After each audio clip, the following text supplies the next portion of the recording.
প্রথমে এই জায়গাটিতে প্রেস করে অন করব 20 মিনিট আগে, তারপরে প্রি স্টেরিলাইজেশনের কাজ করব। টিস্যু দিয়ে এই ক্যাবিনেট ল্যামিনার এয়ারফ্লো ক্যাবিনেটকে স্টেরিলাইজ করব কেমিক্যাল দিয়ে। ফার্স্টে আমরা ধুয়ে নিলাম, তাই না? ডিস্টিল ওয়াটার দিয়ে, ডিস্টিল ওয়াটার দিয়ে ওয়াশ করতে হবে।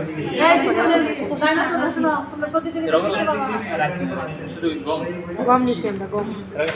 এবার এটা ধুয়ে কি থানা ছাকনি নাই 3-4 বার। প্রথমে আমরা 25টা সিড নিছি গমের, এরপরে হলো ডিস্টিল ওয়াটার দিয়ে 3-4 বার ধুবো। গমের সিডে ডিহাস্কিং করতে হয় না। রাইসের সিডও ইউজ করতে পারবে, রাইসের সিডও আছে, এটা ডিহাস্কিং করা নাই। ও যেটা সুবিধা পেয়েছে ওটা নিয়ে দিচ্ছে। আমরা তো ডিহাস্কিং করছি। ম্যামিলা দেখতে না, ওইটা করছিলাম। জি ম্যাম, কয়েকটা করছি। 25টা ডিহাস্কিং করে মারবে বলে মনে ভালো। সমস্যা নাই, রাইসের সিড ডিহাস্কিং করতে দাও। আর একটা টেস্ট দিতে হবে। আরেকটা আর তো ডিহাস্কিং না। পাঁচটা। আরেকটা তো ডিহাস্কিং না। এখানে কি কই না, ওর সাথে না। কোন কাজে দেখতে না। হয়ে গেছে।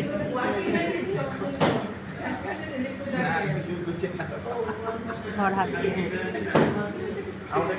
ইথানল দিয়ে না, প্রথমে ডিস্টিল ওয়াটার দিয়ে, ইথানল দিয়ে তো বলে আমি দিতাম হাত এখানে। ম্যাম ধুইছি ডিস্টিল ওয়াটার ধোয়া হইছে, ডুবে থাকার জন্য যতটুকু লাগে অতটুকু।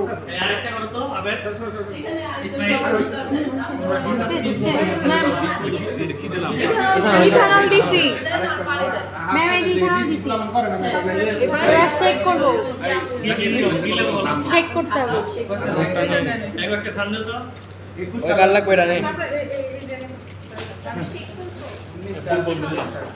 এই তোমরা এটা নিতে হবে সেটা না, আমি জাস্ট এমনিতে একটা ইয়ার নাম্বার বললাম, তোমরা বেশিও নিতে পারো। সিরিয়াস থাকে, আমি সরি মেসি জাস্ট তোমাদের কাছে শেখা হচ্ছে উদ্দেশ্য। চিকন কিছুতে নে যেন ঝাঁকাইতে পারিস। আমি কাজ করতে সবাই দেখো।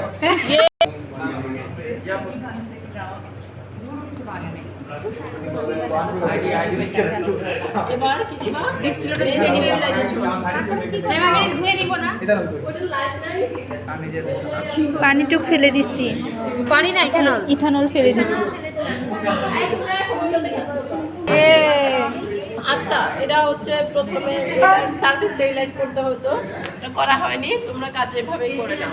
প্রথমে ইথানল স্প্রে করে, স্প্রেয়ারটা কই হাতে জীবন শোনা হচ্ছে স্প্রে করতে আসছে আমাকে, আমি একটু করি স্প্রে। আচ্ছা বিন্দু করতে দে, সে সবে একটু করুক। আস্তে কর, আস্তে কর, আস্তে আস্তে আস্তে। সলিউশন থাকে, স্টক সলিউশন থেকে ওয়ার্কিং সলিউশন বানায় নিতে হবে।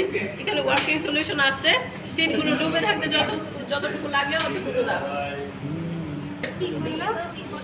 সোডিয়াম হাইপোক্লোরাইড দিচ্ছি 1%। আগে ইথানল দিয়ে ফেলে দিচ্ছি, তাই না? হ্যাঁ। এটাকে আবার ঝাঁকাবো। ম্যাম এবার কি করব? ম্যাম এবার কি করব? এবার কি চেকিং করতে হবে কতক্ষণ? টাইম তো না, 1 মিনিট। আমরা করব এখন 1-2 মিনিট। 1 minute, 1 minute. তাহলে 5 মিনিট করো। কারণ তোমরা যদি এটাতে প্লেস করলে তোমরা যদি তারা হওয়া দেখতে চাইতা, তাহলে তোমাদের কাজগুলো একবারে এক্সাক্ট হওয়া লাগবে। ম্যাম তোমার হাত স্টেরিলাইজ করা লাগবে ওই যে ইথানল দিয়ে। তুমি যে বাইরে নিয়ে আসছো, এটা কোনোভাবে বাইরে নিয়ে আসা যাবে না। তোমার হাত সবসময় ওইটার ভেতরে রাখবে। হাত যতবার বের করবে ততবার তোমার হাত স্টেরিলাইজ করা লাগবে। পাড়ার ওর না স্টেরিলাইজ হয়ে যেতেছে। আমাদের একটু পরিমাণ পুরো স্টেরিলাইজ করো। তুমি সামনে গিয়ে দাঁড়িয়েছো, এই শ্বাস দিয়ে হয়ে যাবে। লেভেল ভিতরেই করো। মালা থেকে ইথানল দিছো? হ্যাঁ, ইথানল দিয়ে আমরা ফালাই দিছি, আমাদের তাড়াতাড়ি হয়ে যায়। আমাদের থেকে দেখি আম ভালো। এই যে আমাদেরটা বাইরে আসছে, এদিকে নিয়ে এসো, আমাদের জায়গা নেই, এদিকে নিয়ে এসো, স্টেরিলাইজ করতে ম্যাম হবে। এরপরে কি করব? 5 মিনিট আটটু কর, আটটু কর। হইছে হইছে 5 মিনিট হয়ে গেছে। করছি, আমাদেরটা হইছে 3-4 মিনিট অলরেডি। আমারটা 5 মিনিট হয়ে গেছে। এটা ম্যাম অল্প একটু দিব আমরা অ্যাড করতে হবে। আমরা ফেলি নেই আমাদেরটা তো দাও আমাদেরটা পালে আমরা ফেলি নেই আমি দিছি এটা 20 এটা হচ্ছে ইয়া দিয়ে দেয়া লাগতো ড্রপার দিয়ে মাইক্রোওয়েভ না মাইক্রোমিটার দিয়ে 5 মাইক্রোলিটার এবং ওটা যদি সোডিয়াম হাইপোক্লোরাইড 5 মিলিলিটার দিত তাহলে 20 একসাথে 5 দিতে হবে। মাইক্রোলিটার কম দিলে হবে এখন কি 20 দিচ্ছে লিটার দিলেই হবে ম্যাম আমরা 10 এটা কি পাওয়া যায় এটাতে 5 বার 1 মাইক্রোলিটার এটা না এটা তো 1000 মিলিলিটার এটা হইছে নে আর যাই দেয়া যাচ্ছে না দাদা কারণে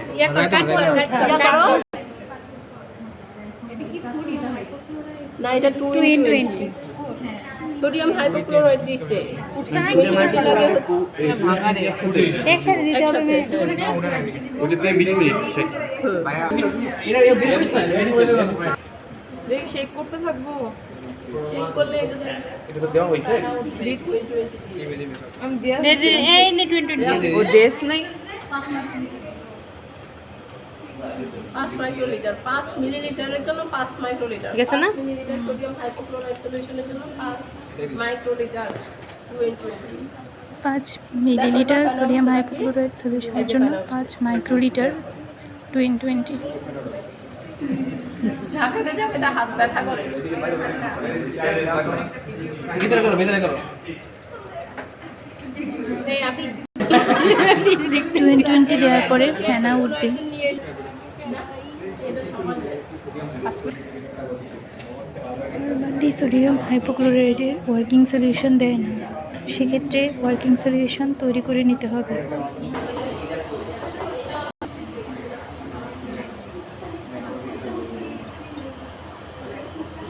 এই যে এখানে নিয়ম হচ্ছে অন্য কেউ হাত ঢুকাইতে পারে 3 থেকে 5 বার মিনিমাম 3 থেকে 5 বার 3 থেকে 5 মিনিট ধরে শেক করে ভালো করে ধুইতে হবে। তারপরে যদি ফেনা থেকে যায় তাহলে আরো ধুইতে হবে।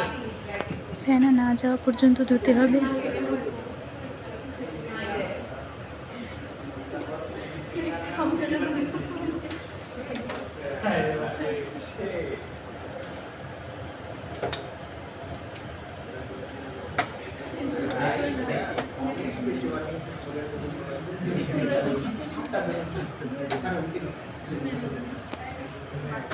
তিন থেকে 5 বার 3 থেকে 5 মিনিট করে ধুতে হবে।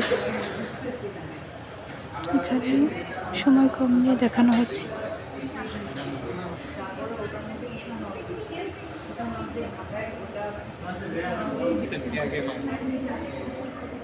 তোমার সেফটির জন্য তুমি হচ্ছে যে কেমিক্যাল নিয়ে কাজ করতেছো গ্লাভস পরে নিতে না থাকলে 1% সোডিয়াম হাইপোক্লোরাইডের বদলে 1% মার্কিউরিক ক্লোরাইড দিয়ে করলে এর টক্সিসিটির কারণে গ্লাভস ব্যবহার করতে হবে। এগুলো এক সাইড করে দাও আরো পানি করে ছড়ায় দাও যাতে ময়েশ্চারটা চলে যায় আর কি কিছুটা ছড়ায় দাও এই পার্সেন্ট দিয়ে মিডিয়া তৈরি করার সময় ইয়া দিয়ে ফয়েল পেপার দিয়ে মোড়া এগুলো স্টেরিলাইজ করলে ভালো হয় তাহলে কোনো ইয়া থাকবে না।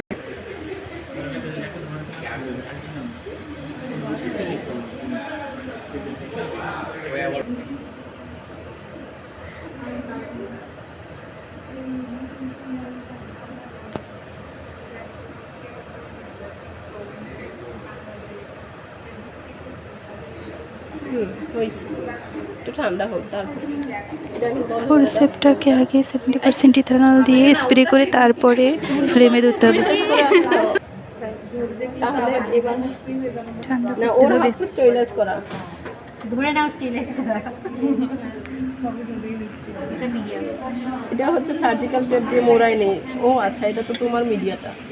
এই যে দেখো এটা দেখে নাও এই যে সার্জিক্যাল টেপ দিয়ে মোড়ানো এটা তোমার মিডিয়া এটা। এবার তুমি একটা একটা করে সিড নিয়ে এই যে দেখো যেভাবে প্লেস করছে এভাবে প্লেস করে কয়টা প্লেস করব ওটা কোনো নির্দিষ্ট ইয়া নাই তুমি এমনিতেই ঘুরে ঘুরে না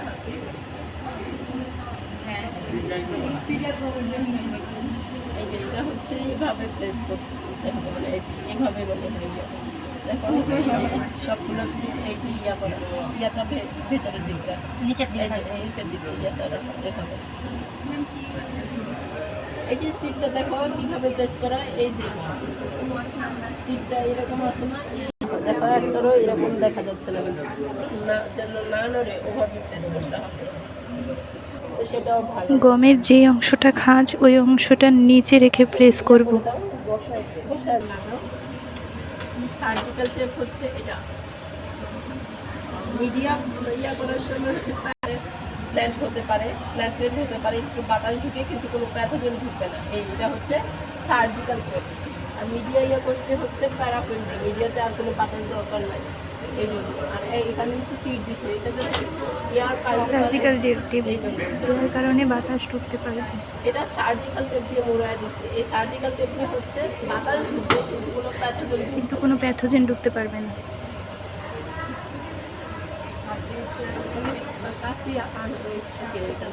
কাছি ওইখানে থাকে, আর দিয়ে করতে পারবা।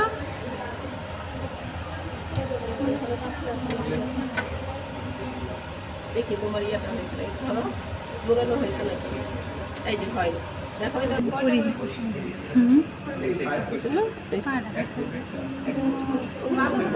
কাছে আছে নাকি।